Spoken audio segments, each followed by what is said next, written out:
What is your favorite word? Collaboration, because it talks about how people can work together. That's what it implies, and accomplish things like we're doing right now. So yes, that's my favorite word. What is your least favorite word? That one was easy for me. Can't, because I just don't buy it.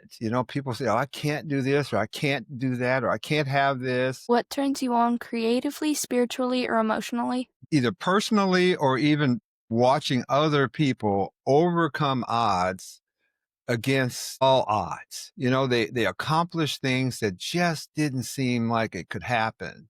What turns you off? Narcissism, people who are completely hung up on themselves. What is your favorite curse word? I have alternatives like darn it, but yeah, I don't use any swear words. What sound or noise do you love? I love to hear children playing. It just fills my heart with joy to hear children playing and laughing and being happy. What sound or noise do you hate? Burps. Someone burps.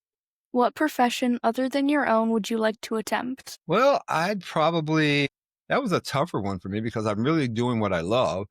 But if I were going to do something else, probably I'd do, I'd want to be a public speaker where I traveled around the country on my own schedule, but where I traveled around the country and just spoke at events to share information. What profession would you not like to do? I wouldn't never want to be a doctor.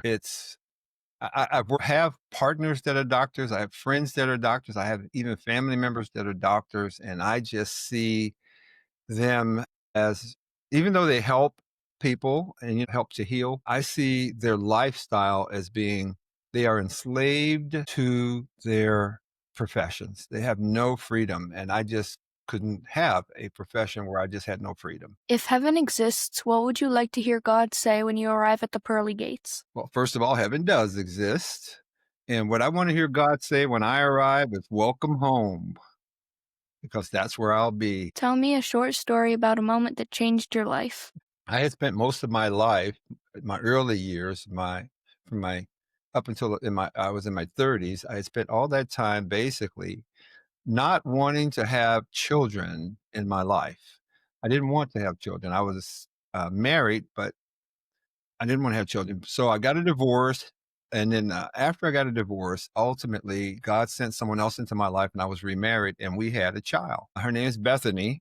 And when Bethany was born, I didn't want to hold her. I was in the hospital. She looked so fragile to me. I was just literally afraid to hold her. It wasn't like I didn't want to hold her. I was just afraid. I'd never really held a child, a baby. And the doctor or the nurse actually says to me, hold her. So I picked her up and I held her in my arms. And instantly, Emma, it seems as though God opened up the roof of my head and poured love into my head. And I could feel that love coming into me, into my body, through my arms, and right into this baby that I was holding in my arms. And within 1 second, I knew this little person, I would actually die for her. And I'm sure your dad knows exactly what I'm talking about when I said that. But that is a story that changed my life. It changed my whole perspective on everything for me. That was a really nice story. Thank you for doing the interview and answering the questions. It is my pleasure. I'm so proud of what you're doing, and keep up your good work, young lady. You are on the right track. And you have a Thank wonderful you. dad, by the way. I really enjoyed spending time with your dad.